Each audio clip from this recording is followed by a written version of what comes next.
on to the Enthusiast Life Patron episode. This is episode 22. I am your host, Mark Turcott.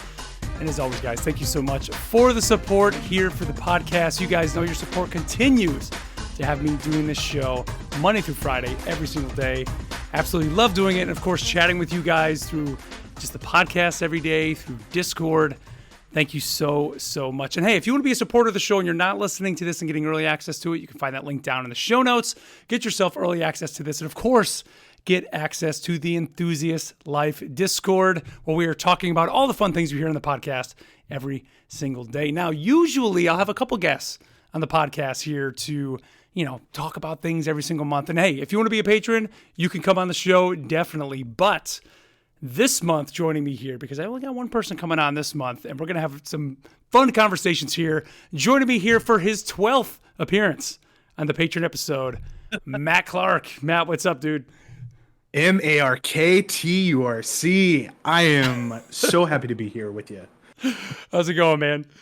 It's a good night. Just got out of Venom, Let There Be Carnage, and me too. I got a lot of thoughts. Yes.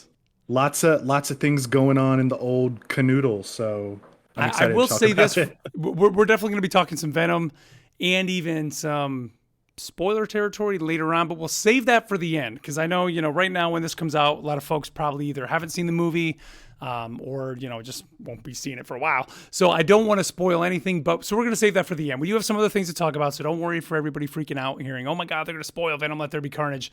Not doing that yet. We'll let you know. We'll give you the spoiler tags and all that as we dive into that. But Matt, quick little story about that I'll tell you was we went, I got out of work, met the family over at the theater. It's right across the street from where I work. Right. Oh, awesome. Wife and my son get out of the car, and my son just looks at me and goes, Maddie didn't bring her shoes. My daughter did not wear shoes to the movie. What did she... they went to the garage. They were just in a hurry for whatever reason. Okay. Jumped in the car. I'm walking myself through this in my mind. Like, jumped in the car. I am your daughter. Okay. Yes. I'm getting in the car. Okay. Now, I'm going to confess to this. I don't know if you do this at all, but we let's put it this way. We don't always purchase the snacks in the theater. A lot of time we bought popcorn tonight, but my wife did not want to purchase sodas. So sodas were taken out of the fridge from the garage, which was my daughter's task while going to the van. And she just grabbed the sodas and didn't grab her shoes. And so he was so excited to see Woody Harrelson in Venom, Let There Be Carnage. She said, shoes be damned. Shoes be damned. Exactly. And to the point where it's cold in the movie theater. So she brought a blanket. And she had it wrapped around her walking through the movie theater as if she was wearing, like a towel around her. So people couldn't see her bare feet. And luckily we had the VIP seats. So they were nice leather seats with we're able to recline. So her feet didn't have to be on the ground the whole time. Oh, Mark. She didn't go to the bathroom, which was a good thing.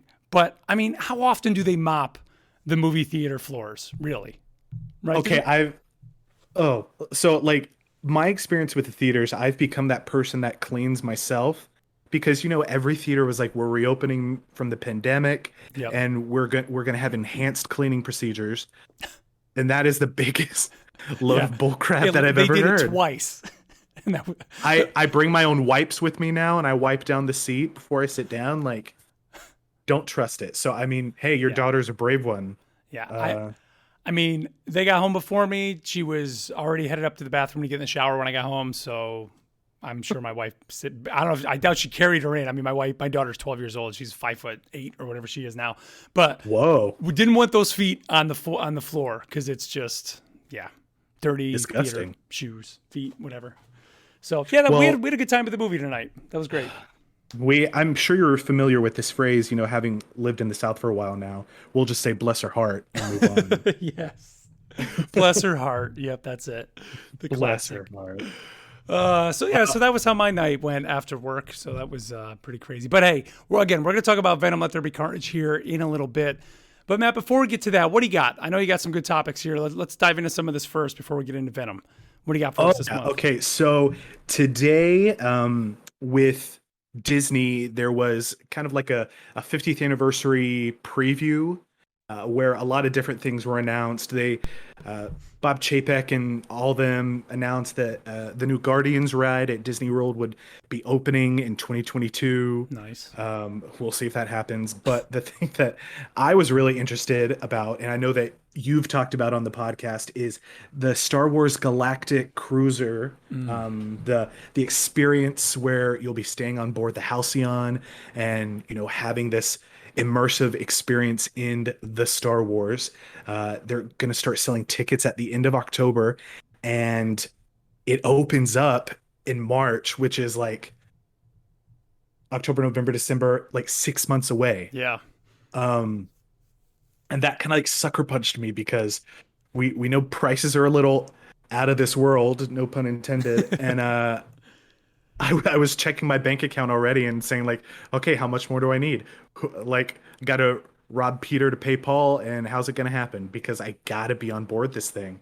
When do you think when realistically do you think you would want to go? Like, do you want to be there right towards the beginning? Or, because part of me was like, eventually I want to do it at some point, but like, I almost want them to get some of the kinks out, Disney's great when they open things, and usually things are going to go as planned. But look what happened with Rise of the Resistance. That thing still shuts down periodically because it breaks. And it's like, here we are. It's been a year and a half or whatever since that thing first opened, 2 years. It's like, what's going to happen on this thing with people spending even more ridiculous amount of money to attend this? Like, I would hold off for a bit. So that's in my heart of hearts. I would love to be there March or April, but realistically, because I just renewed my annual pass, and that was, if you're not a Disney Vacation Club or not California, Florida resident, there's only the top tier that you can purchase. So I just bought that, and I'm paying that off. I just renewed and I'm paying that off. So I was like, you know what? I need to be like, it's going to be there. This thing isn't in danger of, being there a year and then shutting down. Disney has a little bit more foresight, these days to make sure that it'll at least be there a little while. So hopefully, I'm thinking maybe for my birthday next year, which is August. Okay. August, or, before the end of 2022, definitely I want to be there. I created a special savings account for it using, have you ever heard of Digit? No. It's a savings app where you connect your bank account, and it studies like your spending habits, and it kind of like takes money out of your bank account every day into this alternate savings account. So it's like based on your spending, you would have spent like $5 today at Starbucks, but you didn't go. So we're going to put in your savings account. That's cool. That's neat. And so it's like you're creating a savings account without even thinking about it.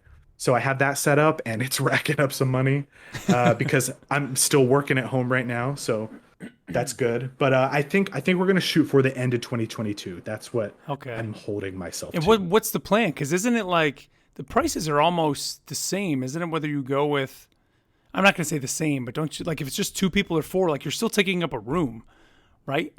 That's what I'm interested in, because if for like a cruise, if you go and it's like a 2-person cabin, like if you're a solo person, then you're paying the cost of that cabin no matter how many people are in it, right? So I'm assuming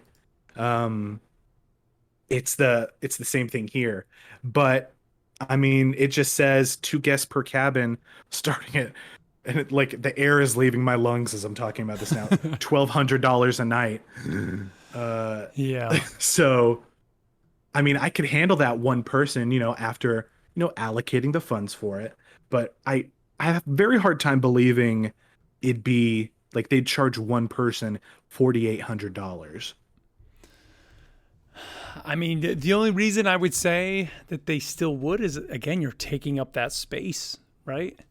I'm looking, two-person stays start from $4,800, while families of 3 are $5,299, and 4 can expect to pay almost $6,000. So I think it's really going to be like a flat $4,800 regardless, and then from there you're going up, only another $2,000 for 2 more people, right? Up to $6,000. Yeah, not even $2,000. You're only going up $1,200. Yeah. I don't know. I think there'll be that's another reason why you wait, because other people go and they say like, y'all listen, this is what they did to me. I tried to go alone. Yeah. Um, so that's also something I'll look out for.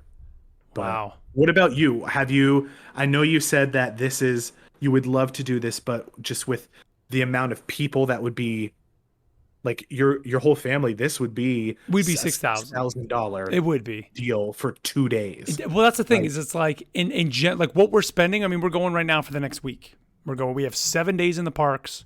We'll be there Right. 8 days, I think. And, we spent a good amount of money. Let's put it that way. So like, Totally. for my wife, that's how she looks at it. She's like, it's only 2 days and we're gonna spend 6,000 for 2 days. If we're going to spend 6,000 at Disney, we're going to go for the week, and do all these other extra things and that. And so like in one sense, she's right. But then from my perspective, it's like, yeah, but this is like a one-time thing. And we take that money we would spend on that week plus more and just do it the one time and it's done, I So 100% believe that you will be completely 1000% sold on this after you build your lightsaber and have that experience at Savi's. I I before I go to bed tonight, I'm gonna pray that you have a good cast member in there as your guide and storyteller, because Mark, it's an immersive experience. I have like video of mine and I watch it and I still get cold chills that's from awesome. like listening to this woman like tell us the story of what we're doing. Like, you're gonna do and be like, okay, yeah, honey, like we're doing this, like book it, like round it up. Let's go. That's I know awesome, man. you're gonna be sold. And then, then it even had me wondering, like, is this a thing that you like? Like, as much as I would want my kids to go, and I mean, my wife, she obviously likes Star Wars, but is it one of those things where I get with like Chris, and I'm like, dude, like, let's just save money up for a while, and it's just like a guy's weekend type thing. I mean, it's a hell of a lot of money, obviously, to spend to do that, but is it one of those things that you do that for? Now, is that weird? I think that's what it is. It probably, right? I mean, it's I don't know. The first person who like, so I'm usually go to Disney either with, so I'm single right now, and so I'll either go with like my sister or like I'll go by myself. This is something that I definitely want to share it with, but it's like I wouldn't invite, my sister who's also single and be like, hey, you want to go do Star Wars this weekend with me? I'd invite like one of my guy friends to be like, yo, let's do this, because Right. they'd be 100% down. Right. Yeah. And then and they'd just be all appreciate in on it. Exactly. Yep. Because if I'm going and I'm spending this $1,200 a night, you better believe I'm dressing up. You better believe that I'm gonna be speaking and like the language and like translating the Arabesh and everything. Like, I'm gonna geek out, Yep. get my money's worth. I mean, you have to. I mean, because you're spending so much money, right? Right. Yeah. But I mean, I can't wait to see some of the things they're going to do, I mean, just walking into your room and looking out the window and seeing that you're up in space and, having that easy access to get to Batu and all that is cool. It's going to just be a completely immersive experience. And for a Star Wars fan, it would be well worth it. I'm sure, easily. It's going to be so much fun. Yep. So when is it? It's March 1st, right? That's a great question. I remember March. I don't know if it was towards the end of the month or what. I know October 28th is when the tickets go on sale. March 1st, and if you opening are March 1st, 2022. If you're a DVC member or an annual pass holder, you get like advanced access to tickets. So we'll see what that's all about. I know. Is there going to be like a queue to buy tickets? And that's the other thing. Like, I want to know how quick is this going to... I mean, there's going to be tons of people going, right? But is it going to be such a highly priced thing that maybe it's not going to be selling out as quick? Like, because that's what I figured. Like, they're going to probably... It's going to go up, and then you're not going to be able to get tickets for like a year out. Like, you can buy tickets, but you're not going to go till March 2023. Is it going to be one of those type things? Or is it going to be just... there's always kind of some available because of the high price. I mean, have you ever done one of the Run Disney events? I haven't. No, that's one thing I definitely want to do. So I have, and that is a show in itself, trying to get, because it's like the Run Disney people, Mark, are like a cult. Like, you're a runner, but you're not a Run Disney runner. Right. Like it's crazy. I'm friends with a few Run Disney runners, and it's like an online queue as well. Wow. Where since I'm an annual pass holder, I get like a day early access to register, and I'd get up and get in the queue an hour and a half before it opened, like the actual registration opened, and I still wouldn't get Oh, wow. like, and they have like the marathon, the half marathon, the 10K, the 5K, and then like the program where you can sign up for all of them. Like I wouldn't get any spots. They'd all already be gone. And so I'd try the next day and they'd all already be gone. Hmm. And like those races run from like $50 to like 600 something, depending on how many you do. So I'm sure there'll be some people like me here who are just like, charge it and let's go. So who knows? I'm sure it will be. You're right. It will be. Definitely. Um, I also wanted to talk about with you. You've been talking a lot about this on the podcast, the new Infinity comics on Yes. Marvel Unlimited. I read my first ones today. I usually read on my iPad. I know you talk about reading on your Kindle, but you've been liking it on your phone. I wasn't sold on that, and I was like, he's just excited about his new phone. It's not gonna, like it's not going to be that great, but I really did like reading it on my phone. I read the Venom Carnage comic, the first two issues, Hmm. and I really liked how it was nice and balanced.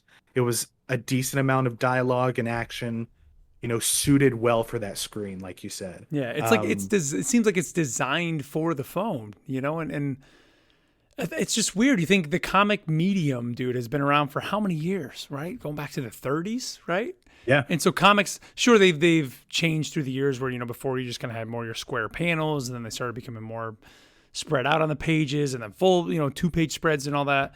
But it's like this kind of changes the way a writer is going to write the comic by just knowing somebody is scrolling. Because right now they've basically taken the old comics and just put them into the digital apps, and they do the smart transitions where they move around, which is how I read pretty much a lot of the books I read on Unlimited. Sometimes I'll go full page spreads, but usually I'm kind of jumping around. But because they're specifically writing it for that scrolling with your thumb, the one thumb just scrolling up from the bottom. The Venom Carnage books, I read both of them this morning too, because I think they just came out either this week or maybe last week. They did a good thing of like keeping the background kind of static. So as you were moving, you would every once in a while get like the bubbles, but the background coloring still stayed the same. There's only one or two real long stretches, but if you go back to the X-Men Unlimited, I think one or two, there's two big scenes. There's one of Wolverine. He's like slashing into the spaceship, and there's all these AIM soldiers, or the Beehive guys. And you'll see like one body, and then as you're scrolling, there's a second body and a third body and a fourth body. And what you realize is he punctured this big hole in it, and there's all these bodies coming out. But you're scrolling and scrolling, and just suddenly then you get to the bottom where you see all the bodies that are kind of flying out. And then there's another scene where he jumps down an elevator shaft. And as you're scrolling, it's just the shaft passing by. But every once in a while, he'll appear like on the left corner where he's kind of dragging his claws and he's saying something. And then you scroll a little bit more, and then he's on the right side and he's saying something else, dragging his claws. So he's jumping down the elevator shaft, and you're almost scrolling the elevator shaft for what is the real size of it. But then you're seeing him kind of appear every once in a while. And where in a normal comic, that would just be a couple panels. Where here, it's like you're in the shaft the whole time. Like if you actually took that off your phone and blew it up on your computer or whatever, it would be real tiny because it's such a big image, that you wouldn't be able to read some of those bubbles because you're just scrolling forever. And I don't know. I just think it's neat that they're able to do that. Like it's a whole different way to write and present stories.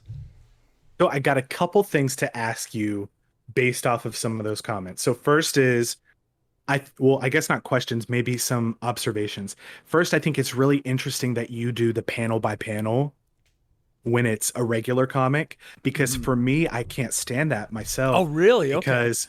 Because I haven't tried it in the Marvel Unlimited. I've done it in DC Universe Unlimited, I guess, or DC Universe Infinite, I think is what they're calling it now. Yep.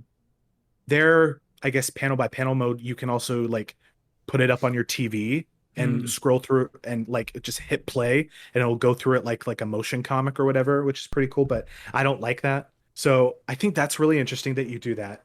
Second, I've only read two of the Infinite comics.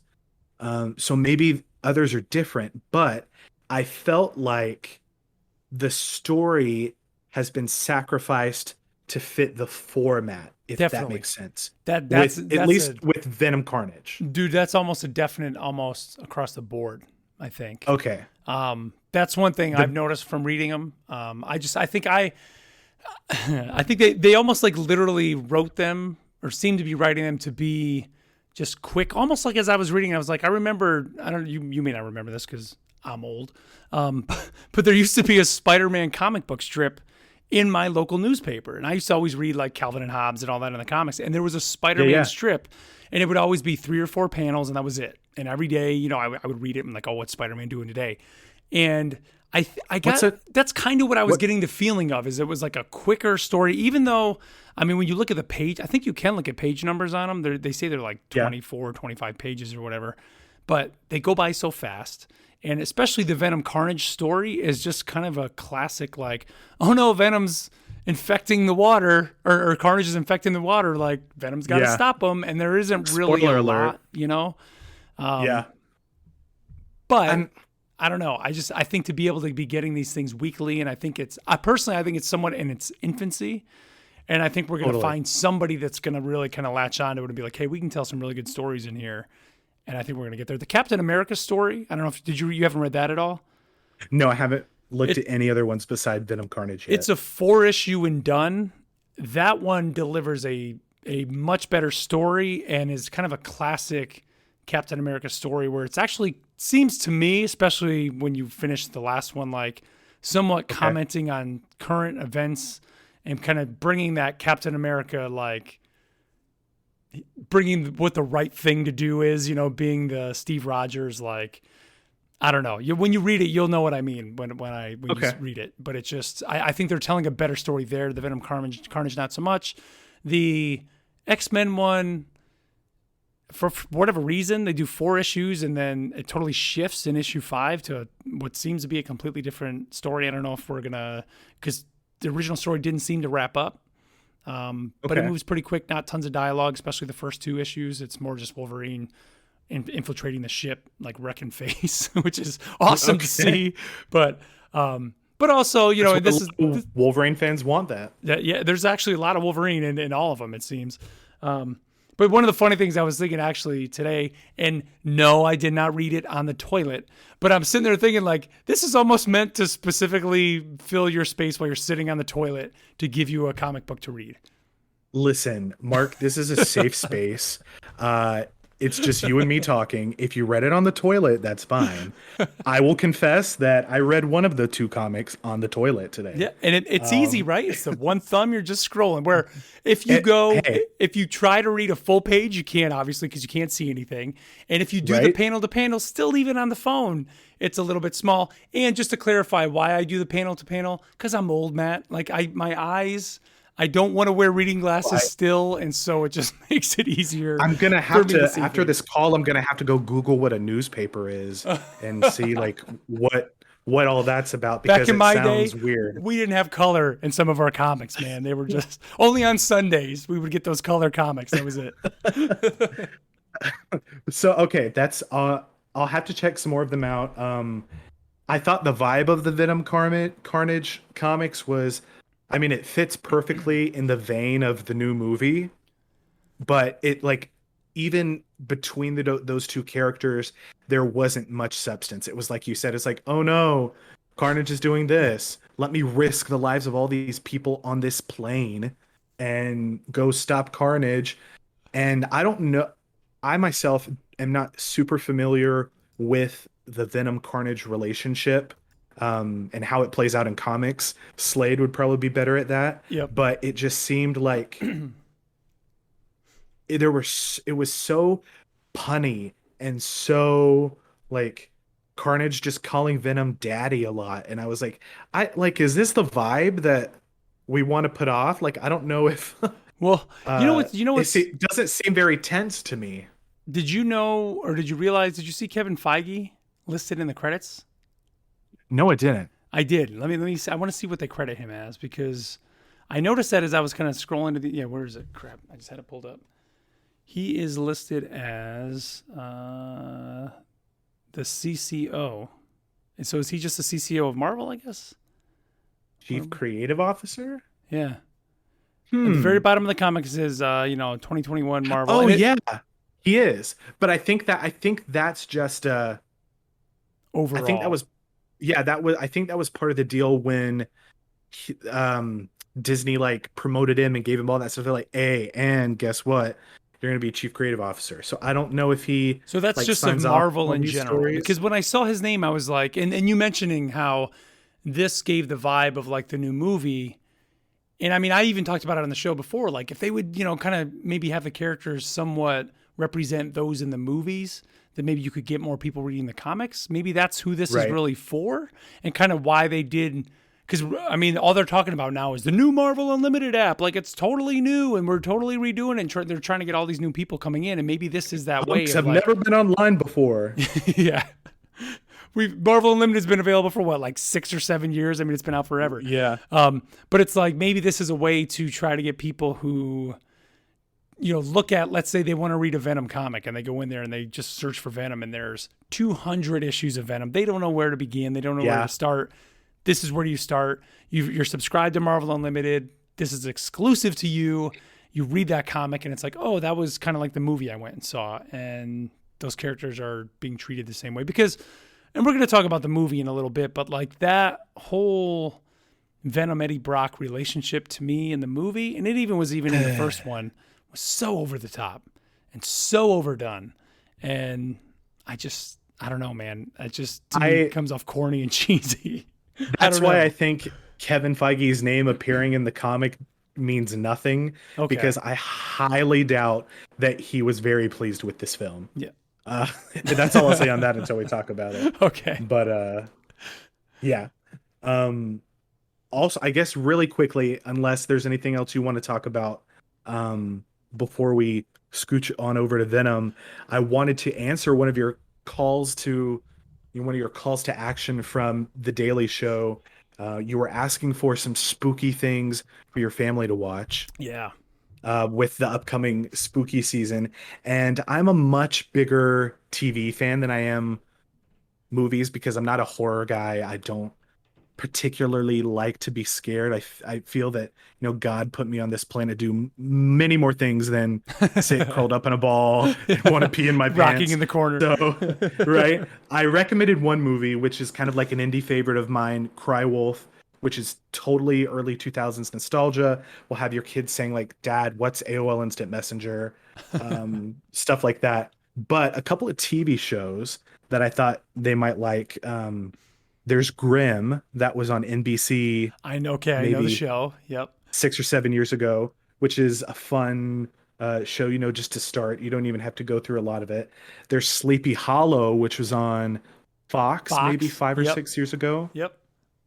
You remember that one? Uh-huh. Yep, I do. And that took a weird turn where the Headless Horseman was like one of the horsemen of the apocalypse or something like that, but whatever. But also one that hardly anybody knows about when I bring it up is Harper's Island. It was on CBS like maybe 10 years ago, and it was a 1-season limited series. I think it might have been supposed to like be brought back for a season 2, but they didn't want to do it. Kind of inspired by old Agatha Christie novels and slasher movies. So all these people are gathering on this island, Harper's Island, for a wedding. 2 of like the kids who grew up on the island. It's kind of like Martha's Vineyard-ish, how, it's just one of those types of communities. And the kids grew up there, and then they both moved away. They're coming back to the island for the wedding. And the weekend of the wedding, this killer starts taking out people in the wedding party. And it's like maybe 9 or 10 episodes. What is it on? Is it on anything? That's what I hadn't been able to find. Okay. Because for some reason you posted that in the Discord, and the synopsis sounds familiar. And like you said, it is very much like, what was the Agatha Christie book? And then There Were None, I think it was called. Yes. And so I mean, that story's been retold many times or just kind of played off of, and many other things. So I couldn't tell if like we watched that, because that seems like a show like my wife and I would have watched. And I was kind of like, did I watch that or not? And I can't say yes or no to it. It's one of those ones where if you find it physically, it'd be like $10 or $11 probably. Right. Yeah, but I'm not sure if it's anywhere online. If it might be on Paramount Plus because it was a CBS show, but I haven't looked yet. Yeah, it might be. That was one that I was very surprised by, and I revisit a couple times, every so often, just because good twists, it was such a good thriller without being like mega gory or like hypersexualized like a lot of horror and stuff like that is nowadays. So gotcha. Yeah. All right. Well, real quick before we move on to Carnage, we got a couple questions here from Lagnus. He's seen over a couple of things. I wanted to do it with you here on the show because I think this will be cool to kind of go through these. So though he did ask, he goes, did I go straight home after seeing the Venom movie and order Agent Venom after the movie for Marvel Champions? No, I have not yet, Lagnus, but that's not to say that I won't. Tomorrow. That's another one I got waiting. Yep. But here's a funny one. He said, would a book series where the idea for it was the Roman Empire with Pokemons be tempting? What would that even look like? The Roman Empire. My question is it Pokemon running the Roman Empire, or is it maybe the Roman Empire have the Pokemon at their disposal? That's what I'm gearing myself towards. And Lagnus, sir, I say 1000% yes. That's why I knew when I read that I was like, Matt would love this. Because think about it. It's like if you had the choice to be living among the dinosaurs. Like, of course I'm gonna do that. Like, if you're living in the Roman Empire, no need to like. Well, I guess I'm thinking about Greece, but like, I can just picture it in my head now, like Detective Pikachu, but set in the Roman Empire. Mm-hmm. Like how would the Pokemon make so much sense? You know what, Mark? I don't think there would be Pokeballs. Okay. Because if there's one thing we know about the Roman Empire, it was that they had a lot of hubris, and so they wouldn't believe that they need Pokeballs, that they could control the Pokemon, which would be yet another reason that the Roman Empire collapsed. It makes sense. That's what's the new Pokemon game where the Pokeballs are made out of like wood or something like that? Did you see it's supposed to be like an olden time. Yeah. So maybe that's it. Maybe we have the Roman Empire where they just didn't have the Pokeballs, and then then technology started coming around shortly after, and then they started making them out of wood because the Roman Empire fell, and then we get to where we are today with regular Pokeballs, I guess, on our phone, and we're catching things by tapping the screen. I mean, think about it. You have like chariots being pulled by like Rapidashes and Tauruses with like a Moltres or a Zapdos flying overhead and like dueling. Like, come on. Yeah, it writes itself. What if like the Greek gods were actually Pokemon and like Zeus, shooting lightning bolts was actually just a Pikachu, but like they didn't know how to convey that it was a Pokemon. It was just a Pikachu. That'd be a very interesting study of like the human psyche as well, because clearly we couldn't be worshiping just, non-sentient animals that just have cool magic powers. Of course, there has to be some higher purpose to it. Right. It's like Ancient Aliens. You ever watch Ancient Aliens? It's the same thing. Everybody's like, they're not gods. It's aliens. It's aliens. Yep. And I'm doing like the hand motions of the guy with the crazy hair. Yep. Oh, what the hell? Yep. Sukalos or something. His last name. He's Greek. Yeah. His hair just keeps getting bigger and bigger every season. Oh yeah, it's crazy. Let's see one more. He said, "What is with the U.S. and leaks? Dune has been out here now for weeks. We have gotten the Star Wars movies and most of the Marvel movies 1 to 7 days ahead of the U.S. and it's still not until they hit the U.S. that you need to mute stuff on social media." Why do you think that is? Well, first off, I thought he was talking about like the root, like a leek that you would find in the wild. And I was like, oh, do you not have leeks in Europe? Like that's really interesting. That's weird. I think, well, it kind of goes back to like that corner of toxic fandom on the internet, because it's a small group of people ruin stuff for the larger batch, if that makes sense. Like when we talk about like the toxic Star Wars people, it's not all of Star Wars. It's this corner of the internet that these like-minded individuals who have found a way to promote their voices try and ruin stuff for people and rag on the sequels. I think it coming at it from a journalistic standpoint, I think a lot of it is spurred by people wanting to have the scoop. Mm-hmm. Right. So it's like, well, the Enthusiast Life first reported that Tony Stark was going to die in Endgame. Spoiler alert. I mean, it's been a few years, Yep. Or like, what's another surprise? Like, Matt Damon was spotted on the set of Thor Ragnarok, stuff like that. Part of it is wanting to be the first to do it. But then there are also people who genuinely just want to talk about it.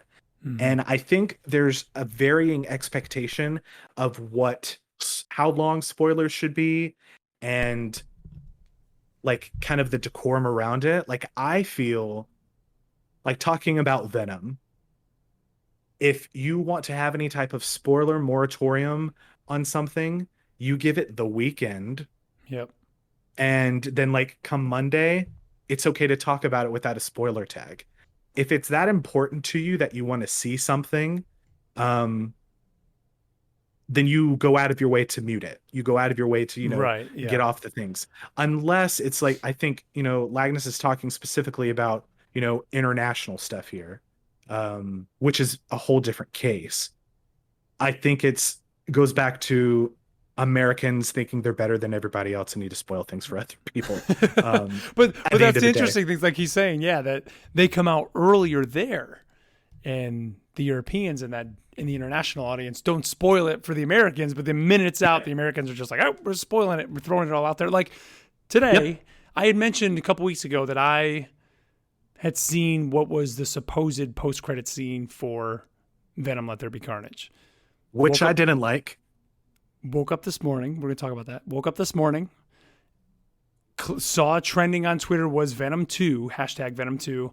Clicked it. The very first thing I saw was post-credit scene confirmed, and it was somebody shot it with their phone. And I was like, all right, well, I'm just going to watch it because I already knew what it was supposed to be, and I watched it. So I had already seen the post-credit scene. And it was like, but I didn't mute it, and honestly, I was kind of okay with this for some reason. I don't know why. Where when I go to the MCU movies, I get really up in arms. Like I don't want to know the post-credit scene. But for some reason with this, I'm just like, whatever. Especially knowing what it was going to be, I was kind of like, okay, well, I do want to know. But I don't know. There was just one of those things where it was like, here, it's the movie. Technically, Matt. I mean, sure, we saw it. The release day is tomorrow. Technically, right? Yeah. Like really it is tomorrow. And I kept forgetting that. A lot of times when we take the kids to movies like this, I'll go to that Common Sense Media site, really more so because my daughter, she's still only 12. And I was like, I wonder if there's anything yet up on Venom. And there wasn't yet because it was like, the movie doesn't come out till Friday. And I'm like, but I'm going tonight to see it. But yeah, I guess you're right. It really doesn't come out till tomorrow.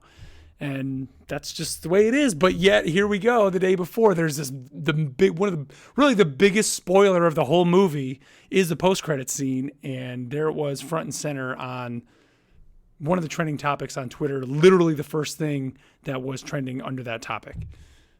And that's just America, right? That's the way the U.S. is. They just, I don't know, like you said, because whoever got that tweet and is that number one trending tweet, if you go and like click on it, like shortly down there, they'll say, oh, I can't believe this tweet is blowing up. Like, here's my YouTube channel. Here's this and that, because that's what they want. They want the likes. They want the acknowledgement that they were the first one to post it. They're the big trending one. And then it gives them exposure. And that's all. I guess that's more of an American thing and not so much an international thing. Maybe that's why I could I could talk on and on the danger of social media as our new age social currency, and how the youth of today are. We could go on forever about that. I know. I It just makes me think, like, with the new Marvel shows and things. Like, I know that you have been really into like the speculation, and I know like Classic Squid loves it. He loves coming up with theories, and I love it when he posts them and being able to read them. I for one, I'm sick and tired of the speculation videos and articles, like, because I think that is also part of what is feeding this leak culture. And Probably, yeah. because it's like, well, like, of course the X-Men are going to show up in Venom Let There Be Carnage, like, and here's why. Let me tell you 5 reasons why. um but like on social media, it is so many people have kind of like grabbed that as their shtick and defined themselves as like Marvel content creators or stuff like that. But Yeah. also like comicbook.com and comic book resource and places like that, and IGN, they publish these garbage clickbait articles with just stupid things that do nothing but get people up in arms about, like, well, this is a garbage article, why did you write it? Well, I wrote it so that you would click it and read it and engage with it and attract more traffic to my page. And it's like this never ending vicious cycle that just, you're right, ugh. man. No, it's right. Yeah. But hey, I'm still enthused, so Yeah. it's whatever. No, but you're totally right. And you know what the funny thing is, like, personally, me, I don't seek that stuff out. Like, I don't watch Right. speculation videos on YouTube. I like, to me, it's more talking with, I'm going to say my friends, but like talking with you guys, in the Discord and all that. Like, I'm never seeking out or trying to research, like, oh, what are people saying this means and that means. I mean, it's literally, if you're Right. listening to this podcast, I watch it, and it's literally, I'm wrong half the time, but I'm literally giving you 5 minutes after I watched it, I'm telling you what I thought of this episode. Like, that's it. I'm not necessarily building a whole channel, and I'm not saying that you're saying that I'm doing that, but I just, to me, Oh no, not at all. I like talking to my friends about it. Like, I go to work now. I luckily now have 2 of my techs finally are people that are big fans into Marvel and Star Wars. So like, we're always talking at work about it, driving everybody else crazy that's there. But it's like, I love having those conversations, Right. But And like you said, there are people who are building careers around all of that. And yeah, they're doing those clickbait articles and crap. That's just like, clearly they're just pulling at straws to get you to go to their website, to pay more, get more ad money, get more traffic, all of that. And Which, I mean, part of me is like, respect the hustle, because True, I mean, like, true. they're doing it, so whatever.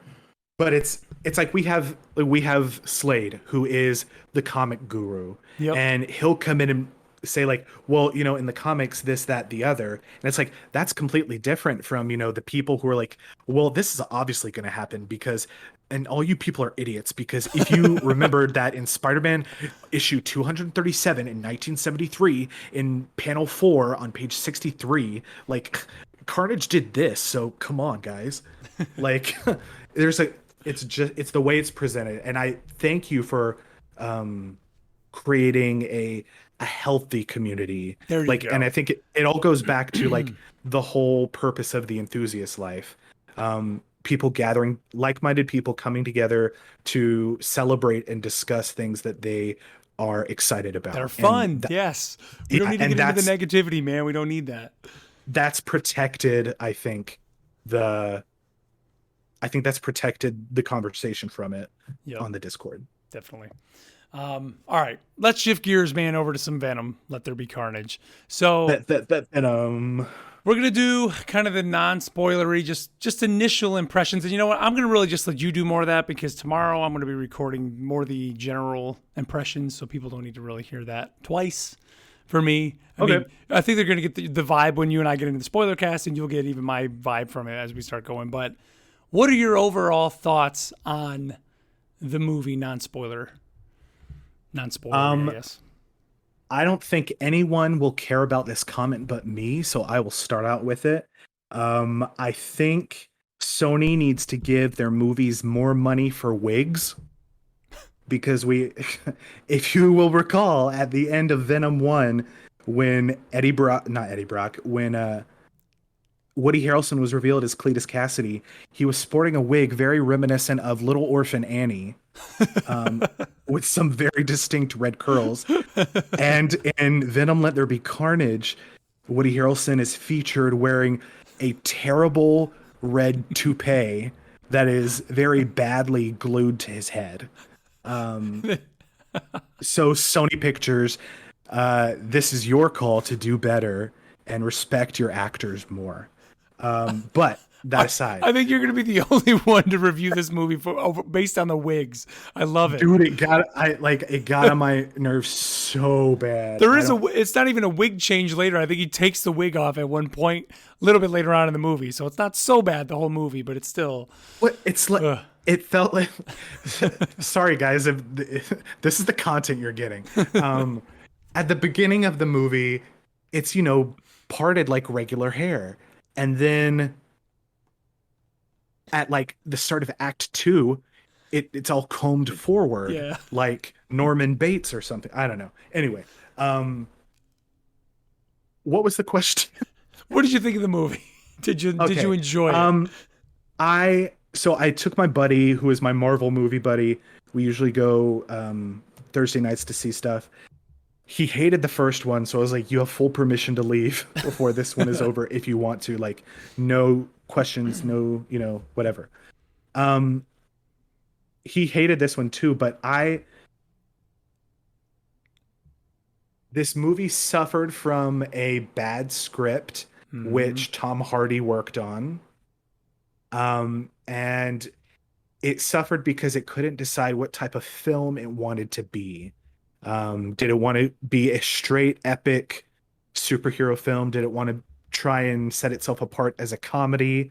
Did it want to lean into the more buddy cop comedy aspect of things? Did it want to go a little cosmic? I don't know. So that was my overall feelings towards it. The action was great. Yep.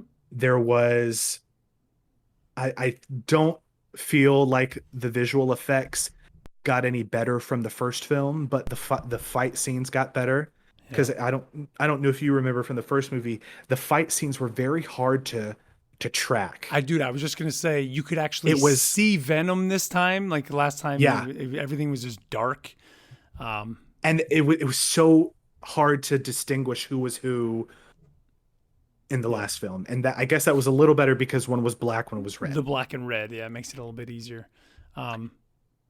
Let's just go spoilers, because I'm literally just sitting here dying to talk. So if you don't want to hear, or if you want just the general review of Venom Let There Be Carnage, tune into, I'm going to say Tomorrow's Enthusiast Life, but the one that came out Friday on October 1st, you'll be able to hear just my general thoughts on the movie. But here we're going to jump into some specifics. So here we go. Spoilers. Dude, to me, the two things. One, the Venom, Eddie Brock, just constant conversation back and forth. I can't think of when that was really introduced in the books. I mean, it's there currently, wasn't there originally, I don't think. And really that was more because you were facing Venom from the perspective of Spider-Man in a lot of those early cases. But even when he got his first book, it didn't seem like it was as overbearing. This seemed like they were trying to kind of go, like you said, does it want to be a comedy? So it's like, are they trying to do the Deadpool thing almost and kind of have him just talking so much to Eddie, not really talking to the audience, but just so much. But it was to the point where it was cheesy and corny at times. And I'm like, and it was in the first one as well, but this one just went above and beyond. And it was just like way too much, to the point where when you finally get Carnage and you're seeing the dynamic between Carnage and even Cletus or Woody Harrelson, that's how Venom and Eddie almost should have been, even though their relationship is much more Eddie Brock and Venom mention it, how like they're not a team, they're not really a symbiote, they're really two rather than the one. But like I felt better about their relationship and their banter back and forth than I did about Eddie and Venom, because it just seemed more sinister. I don't know. It almost seemed not more real, but maybe it did seem almost more real. Like this just seems, it's so over the top and cheesy. But then on top of that, the whole movie to me seemed like a whole reason to get Venom fighting Carnage in a bell tower in a church and just having an incredible fight scene. Like that fight scene at the end was awesome with the action. The special effects were kind of all over the place. Some scenes looked great. Some scenes looked, you could tell it was, just a little bit more CGI going on. I don't know if that was just with the pandemic going on, they weren't able to finish things that they wanted to finish. Even though this movie had been delayed, it just seemed like, I don't know, maybe there was some work done at home and some not done at the studio. Maybe that's why. But really, that was really the best part of the movie, was just that whole fight scene. It was like, what do we got to do to get these two guys together? I think that's all Andy Serkis wanted to do. He was like, hey, we got to put Carnage on the big screen at some point. And really, like, the Cletus Cassidy we get, like you said, with the wig, and even some of that with the, hey, baby, like, you're my girl, talking to Sonic, which my wife was like, Woody Harrelson's like 60 some odd years old. Like, talking like that just doesn't make sense. Yeah. And whatever. But once he finally became Carnage towards the end, then he really started to feel threatening. I mean, there were some moments of Carnage where I want to almost say they did Carnage